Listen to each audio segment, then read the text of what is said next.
In December of 1972, a lunar lander left the moon. The astronauts were part of the Apollo 17 mission, and since 1972, no human has stepped foot on the moon. We hear a lot of stories about how we got to the moon in 1969, but we don't often talk about why we stopped.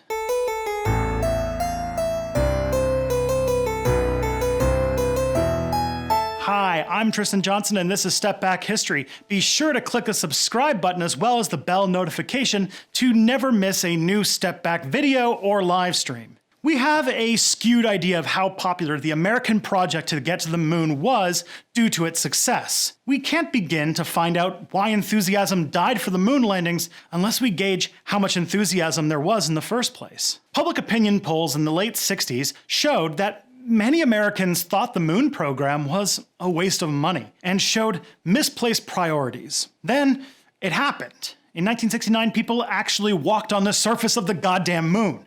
People were saying it was going to be a turning point for humanity, a change for all humankind to begin an era of science exploration.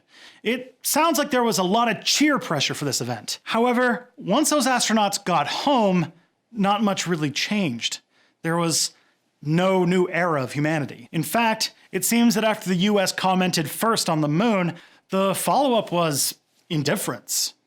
Did you know the second moon landing, Apollo 12, was only about 4 months after Apollo 11? It was the late 60s and people had other priorities. It was hard to be enthusiastic about space travel when young Americans were being drafted to go to the other side of the world to die in a war no one really understood the point of. A war that was rapidly draining the US's budget surplus. There was also a cultural change. The growing boomer youth didn't have the same technocratic, optimistic faith in science their parents had. They mostly did not find the idea that technology was pushing humanity into a brighter future all that compelling. You can see this in the media of the time. Often there was a strong skepticism of technology and progress that comes out of the late 60s and early 70s counterculture. By the early 70s, it was practically mainstream to be skeptical of science. Apollo 12 was followed by Apollo 13 in April of 1970. The world bit its fingernails in anxiety as an oxygen tank on the ship exploded 2 days after launch. Through some fantastic ingenuity and extremely limited resources, Apollo 13 was able to slingshot around the moon, seeing the dark side for the first time, and putting humans further than they had ever gone before. They remarkably survived, but it was a sign that they had not mastered this process. With declining faith in space exploration, this was an inopportune time to have a massive accident like this. NASA did return to the moon a few more times, but Richard Nixon had attempted to cancel the program after Apollo 15. He was talked out of it, but the plan to do 10 missions was long dead, and NASA decided that Apollo 17 was going to be the last, and as far as I could tell in my research, no one seemed to mind much. The Apollo 17 mission was the last time humans landed on the moon. Hell, it was the last time humans escaped low Earth orbit. It was the first mission to include a scientist and was a jam-packed journey, cramming as many planned things from Apollos 18 through 20 into one mission. The Apollo program was a real symbol of the peak of America's prosperous years. As we discussed last week, by the mid-70s, the priorities of America began to change. The 1973 oil crisis led to a lot of budget cuts, and those came down on NASA like a ton of bricks. They had to completely reorganize their structure and their much diminished funds for different projects than going to the moon. They axed Apollo 20 to launch Skylab into orbit.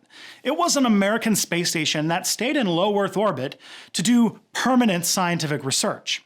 They also began the shuttle program in an attempt to build a relaunchable way into space.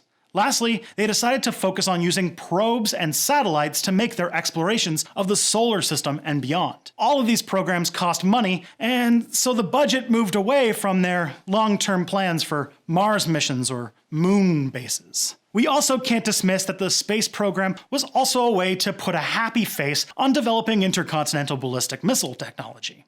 The space race was a part of the research and development of the nuclear weapons the Americans and Soviets were developing to destroy each other. Richard Nixon, for all the horrible things he did do a handful of good things, and one of them was to relax the Cold War quite a bit. In 1969, bilateral talks between the USA and the USSR began a series of conferences called the Strategic Arms Limitation Talks. The treaty that came out of it stalled the production of nuclear missiles, and when technology is no longer needed for making doomsday devices, you don't need to fund it anymore. It's just human exploration after all, not something important like a way to kill people. Today, with the way many Americans would prefer to let their neighbors starve to death or die of preventable diseases than pay a little bit more in taxes, I doubt that NASA's funding is going to see an increase from their 0.5% of the federal budget that they have today. Because that money needs to go to important things like making machines to kill people with. However, there is a positive takeaway today. Boots might touch the moon again soon, but they just might not be American.